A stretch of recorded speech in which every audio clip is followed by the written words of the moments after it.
우리나라 국민 10명 가운데 7명은요, 칫솔질을 할 때 치아와 잇몸 사이를 적극적으로 닦아내지 않는다고 합니다.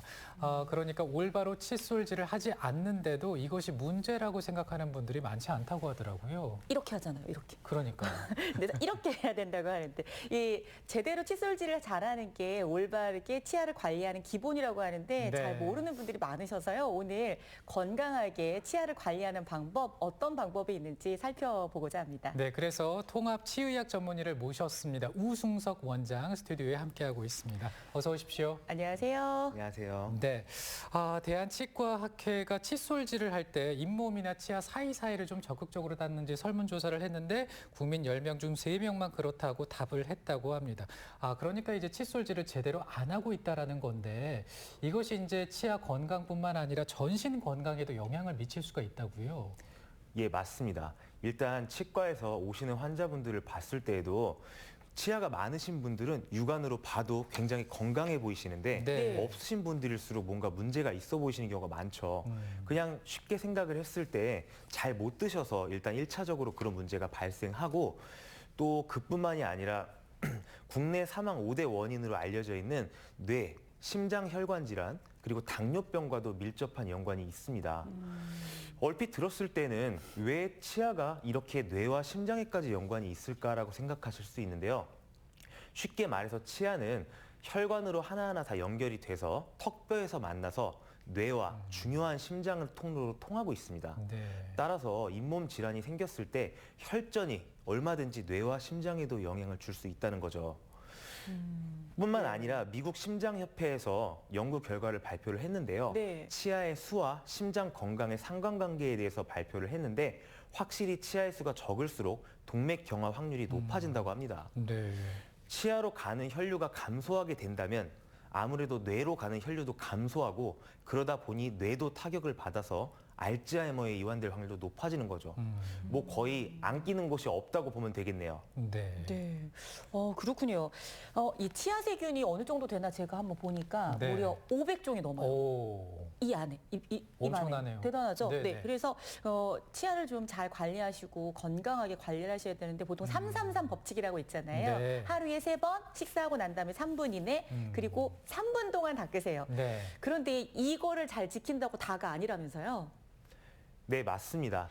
제가 생각하는 올바른 입술질이란 수단과 방법을 가리지 않고 치아의 면, 그리고 열구라는 부분이 있는데 이 부분에 대해서 제가 설명을 드리면 우리 치아와 핑크색 잇몸이 만나는 경계선이 있어요. 네. 그 경계선을 잘 보면 누구나 2, 3mm 정도의 고랑으로 돼 있는데요. 네. 이는 세균이 서식하기 딱이고 우리 잇몸 질환을 방어하게 되는 1차 방어선이라고 보시면 되겠습니다. 네. 여기까지 닦아줘야 올바른 입술질이라고 볼 수 있겠죠. 그렇군요. 이렇게 좀 이 치아가 일반적으로 건강하신 분들은 앞서 말씀해 주시는 것처럼 관리하면 되지만 또 이제 치주염을 앓는 분들 같은 네. 경우에는 더 꼼꼼하게 좀 챙기셔야 된다고요. 네, 맞습니다. 네. 아주 중요한 얘기인데요. 치주염이 중등도 이상이신 분들은 아까 말씀드린 1차 방어선을 더 엄격하게 지켜주셔야 됩니다. 네. 이 부분을 잘 닦아주는 입술질 방법이 소개되고 있는데요. 바로 바스법 그리고 와타나베법이 되겠습니다. 네. 바스법은 제가 굉장히 애용하는 방법이기도 한데요. 이해가 안 가실 것 같아서 화면을 보면서 말씀을 드리도록 하겠습니다. 네.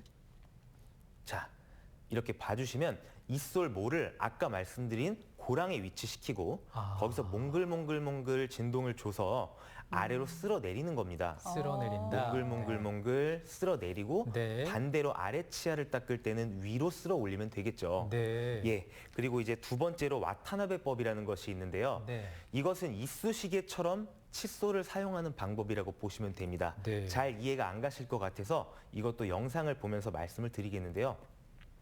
자, 이렇게 보시면 슬근슬근 톱질하듯이 칫솔을 치아 사이로 밀어 넣는 겁니다. 네. 그럼 자신의 공간에 맞는 만큼 뭐가 들어가면서 그 사이를 빡빡 닦아주는 그런 입술질 방법이라고 보시면 되죠. 딱 봐도 굉장히 어려워 보이죠. 네. 하지만 한 번 숙달되면 잘들 하시는 편이고 한 번 하셨을 때 그 쾌감을 다들 잊을 수가 없다고 말씀을 하시기 네. 때문에 한 번쯤 시도해 보시면 도움이 될 것 같습니다. 네. 이쑤시개 막 쓰시는 것보다 이 방법이 훨씬 좋으실 것 네. 같아요. 네. 그래도 어떤 음식들은 보통 3분 이내에 식사하고 난 다음에 3분 이내에 칫솔질 하라고 이렇게 말씀하시지만 어떤 음식은 더 빨리 해야 되고 또 어떤 음식은 30분이 넘은 후에 이솔질을 하는 게 낫다고 하던데 그런 게 있어요? 네, 이런 논란이 생기게 된 이유는 네. 그림에서 보시다시피 우리가 식사를 하고 나면 3에서 5분 이내에 pH가 떨어져요. 네. 즉 산도가 높아진다는 얘기예요. 네. 이 과정에서 부식이 일어나게 되는데요. 이렇게 데미지가 가해지기 전에 닦을 거냐 아니면 20분에서 30분에 걸쳐서 이렇게 회복이 되고 있는데 이렇게 컨디션이 좀 회복되고 나서 닦는 게 좋냐라는 데서 불거진 논란인데요. 네. 아직 좀 논란의 소지가 있기 때문에 결론만 말씀을 드리면 산도가 강한 음식이나 음료를 드실 때에는 3에서 5분 이내에 이솔질을 하는 것을 가급적 삼가 주시는 게 좋겠습니다. 충분히 회복이 난 후에 닦는 걸 추천드리고 네. 가장 베스트는 3에서 5분 이내에 산도가 있는 것을 물로 깨끗이 헹궈내고 그 다음에 2, 30분 후에 닦는 것이 최선이라고 말씀을 드릴 수 있겠습니다. 아, 그래서 뭐 과일이나 이런 거 드셨을 때는 너무 빨리 닦지 마세요. 이렇게 말씀하시는 거군요. 네. 예, 맞습니다. 물로 헹군 다음에 이제 칫솔질을 하시면 네, 되겠습니다. 그리고 요즘에는 뭐 칫솔 외에도 구강 건강을 위해서 여러 가지 도구를 또 사용을 하시더라고요. 뭐 치실, 치간 칫솔, 전동 칫솔들 많이 있는데 이런 것들이 도움이 되나요? 어떻습니까? 네, 물론 구강 건강을 위해서 다양한 방법을 이용하는 것은 좋습니다. 네. 하지만 이 전동 칫솔이 손으로 하는 이솔질의 상위 버전 혹은 대체제라고 생각하는 것은 바람직하지 못합니다. 우리가 집 청소를 할 때에도 넓은 면적을 진공 청소기로 하는 것은 좋지만 반드시 그거로만 해결되지 않는 부분이 있죠. 그렇죠. 네. 예, 마찬가지로 손으로 하는 이솔질이 중요하고요. 그런 의미에서 닿지 않는 부분을 치간 칫솔을 이용해서 닦는 건 아주 좋은 방법입니다. 네. 첨언 하나 하자면 이 치간 칫솔도 그림에서 보시는 것처럼 사이즈가 있습니다. 네. 맞아요. 다 저도 다르더라고요. 보니까 네. 똑같지 않더라고요, 이게. 네. 그래서 이유가 있나요? 한번 그래서 경험적으로 이용을 해 보시고 자신에게 맞는 사이즈를 이용해 보시면 도움이 될 것 같습니다. 그렇습니다. 지금 이렇게 구강 건강을 지키는 방법에 대해서 좀 살펴보고 있는데요. 저희가 올바른 치아 관리법 화면으로 준비했습니다. 만나보시죠. 자, 일단 이 사진을 보고 좀 설명을 드리면은 이 사진은 우리가 마주보고 있는 사람이라고 말씀 좀 드릴게요. 이제 뼈 라인인데 그래도 이제 지금 나이에 치고는 설명 들었던 내용을 설명해 주고 계시는 장면인가요? 예, 뭐 일단 그 전에 앞서서 먼저 진단을 해드리는 건데 저렇게 전체적인 사진을 보고 예, 말씀을 드리고 있는 장면입니다. 이분은 치아에 어떤 부분이 좀 문제가 있으셔서? 좀 상실이 돼 있는 부분이 있으셔서 그렇군요. 사실 우리가 말씀을 나누는 것도 이렇게 되는 것을 이제 방지하자 네. 이런 차원에서 나누는 말씀이 되겠죠. 그렇군요. 치아 상실 때문에 찾아오셨고 몇 개나 치아가 지금 상실되셨습니까? 이분 같은 경우에는.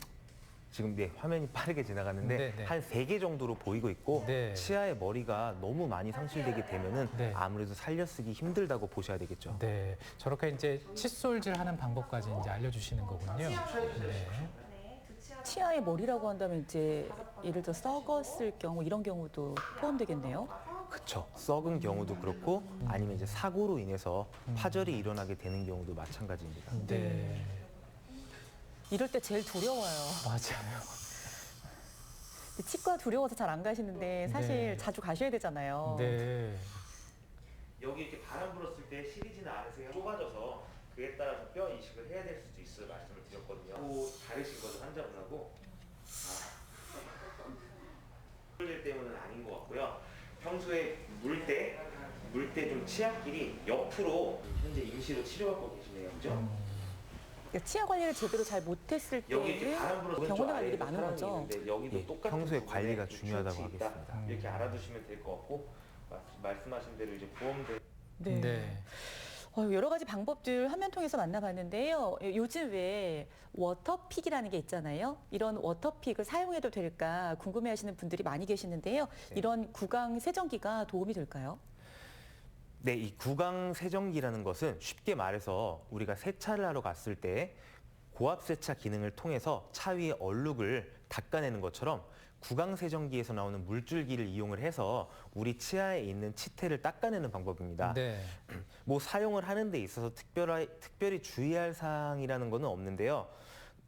역시 손으로 하는 입솔질이 가장 중요하다고 볼 수가 있겠죠. 왜냐하면 아무리 물줄기에 힘을 세게 해도 네. 차 얼룩이 지워지지 않을 때가 있죠.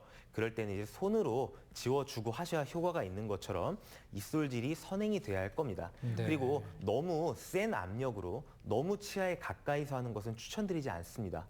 치아 내부의 신경이 자극을 너무 받아서 기절할 수도 있습니다. 오, 그렇군요. 적당한 이제 수압으로 이용을 네. 하면 되겠군요. 차츰 늘려가는 쪽으로 하는 게 좋겠습니다. 그렇습니다. 근데 이제 아무래도 치아 건강이 좀 걱정이 될 때는 정기적으로 검진을 받으시는데 스케일링도 정기적으로 하잖아요. 이 스케일링은 어떤 치료법인가요? 예, 이제 스케일링이라는 것은 쉽게 말해서 우리가 음식을 먹고 나서 잔사가 남게 되면 네. 그것이 세균 등과 합쳐지면서 이제 치태가 됩니다. 네. 이제 플라그라고도 많이들 말씀을 하죠.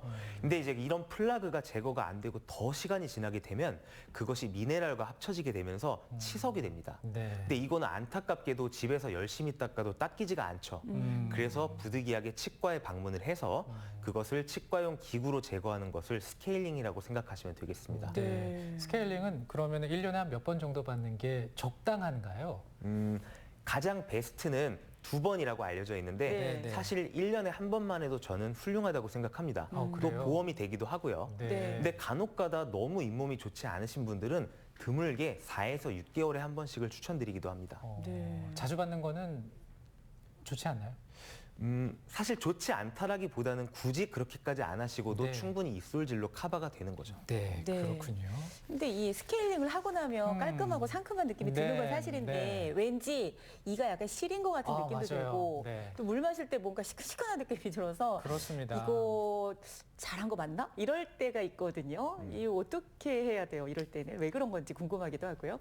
우리가 염증이 생겼을 때에는요, 이 세균과 함께 혈액의 일부 성분이 밖으로 배출이 돼서 출혈이 일어납니다. 네. 그래서 저는 이제 이해하시기 쉬우라고 이것을 오염된 피라고 말씀을 드리는데요. 피가 나오기도 하죠. 예, 우리가 지병으로 인해서 지혈에 어려움이 있고 그런 것이 아니라면 이런 오염된 피가 나가는 것은 좋은 일입니다.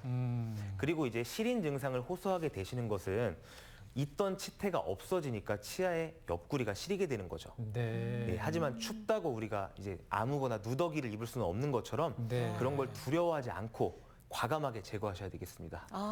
약간 시큰시큰한 건 사실 나한테 염증이 있었던 거네요. 네, 네, 그런 그렇습니다. 그리고 이제 치약에 대한 궁금증도 좀 있는데 네. 워낙 뭐 종류도 많고 또 효능도 다양하고 요즘엔 뭐 씹어서 이렇게 먹는 치약도 제가 본 적이 있는데 어떤 기준으로 좀 치약을 고르는 게 좋을까요? 일단 저는 치약은 상품이라고 생각을 하고 네. 결국 공통의 목표가 있는 겁니다. 치태를 닦아내는 목표가 있는 거기 때문에 네. 그 안에 있는 성분은 사실 대동소이하다고 보시면 됩니다. 그래요. 저는 이제 한 가지를 보는데 불소의 함유량이 1000ppm 이상이 되는지를 보는 편입니다. 이 불소라는 건 우리 치아의 겉표면을 강하게 만들어주는 물질인데 네. 1000ppm 이상이 됐을 때 효과가 있다고 알려져 있기 때문이죠. 네. 그렇군요. 자, 그리고요, 치약을 사용할 때도 방법이라는 게 또 다 다른 것 같아요. 어떤 분들은 칫솔을 마른 상태에서 쓰는 분이 있고, 또 어떤 분들은 물을 묻혀서 쓰는 네. 분이 있고, 치약의 경우도 그런 경우가 있잖아요. 어떤 게 맞는 걸까요?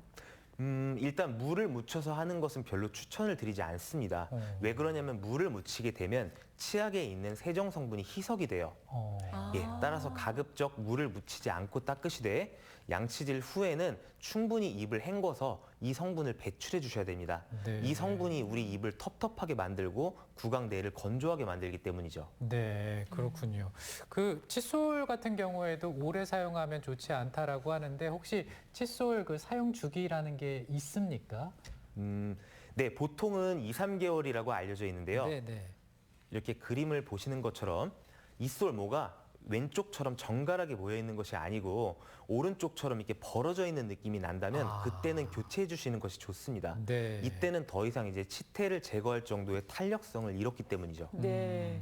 근데 이상하게 저런 칫솔 쓰는 게 더 편하다고 말씀하시는 분들이 계셔서. 부드러워서 네. 그럴까요? 네, 아무튼. 네, 칫솔은 조금 예, 주기적으로 바꿔주시는 게 네. 좋다고는 하세요. 잇몸과 치아 건강 위해서 피하면 피할수록 좋은 음식 또 어떤 습관 같은 게 있다고 있다고 합니다. 이런 습관들을 잘 알아두시면 건강한 치아를 관리하시는 데 도움이 될 것 같은데요.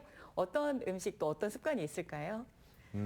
일단 우리가 제일 두려워하는 충치. 네. 일단 음식이 단 것일수록, 즉 설탕이 많이 함유돼 있을수록, 그리고 그 제형이 좀 끈끈하고 점성이 있을수록, 그리고 단 것을 많이 먹는 것에 비해 자주 먹는 것이 더 좋지 않다고 알려져 있습니다. 네. 따라서 단 것을 드시게 된다면 좀 덜 끈적끈적한 것을 타이밍을 정해서 드실 것을 추천을 드리고요.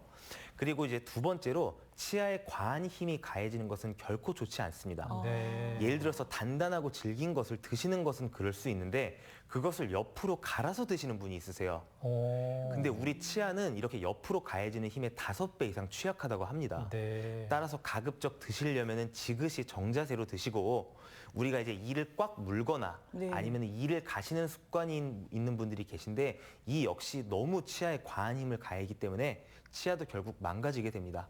따라서 이런 증상이 있으시다면 치과에 내원해서 진단 받으시는 게 도움이 되겠습니다. 네. 어휴, 이 치아가 단단한 느낌이 들어서 빡빡 이를 닦거나 하는 경우가 있는데 이렇게 하면 안 되시는 거였군요. 예, 그렇게 과한 힘으로 닦는 것보단 구석구석 닦아주는 것이 더 중요하다고 네. 여기시면 되겠습니다. 제가 네. 한 가지만 더 여쭤봐도 될까요? 예. 임플란트를 한 경우들 굉장히 많이 있으시잖아요. 그 임플란트를 하셨을 때 입술질은 어떻게 하시면 좋을까요? 아까 말씀드린 것처럼 임플란트도 열구, 즉 임플란트의 머리와 핑크색 잇몸이 만나는 경계선 있죠. 네. 그 부분에 세균이 잘 서식하기 때문에 방공호 역할을 하기 때문에 그 부분까지 닦아주시기 위해 노력하고 보조적으로 치간 칫솔을 이용해 주시면 더더욱 좋겠습니다. 구강 세정기도 마찬가지고요. 네. 그렇군요. 자, 오늘 올바른 치아 관리법에 대해서 좀 살펴봤습니다. 네. 오늘 알아본 방법 좀 참고를 해서 건강하게 치아를 한번 유지해 보시기 바랍니다. 원장님, 오늘 고맙습니다. 네, 감사합니다. 아, 정말 입술질하는 게 보통 일이 아닌데요. 그렇습니다. 이제 우리가 오늘 방법을 알았으니까 네. 여기 치아하고 이하고 그 사이가 열고라고 하잖아요. 여기를 몽골몽골 거품을 좀 내셔서 이렇게 잘 위아래로 닦아주시는 거 좋다고 합니다. 그렇습니다.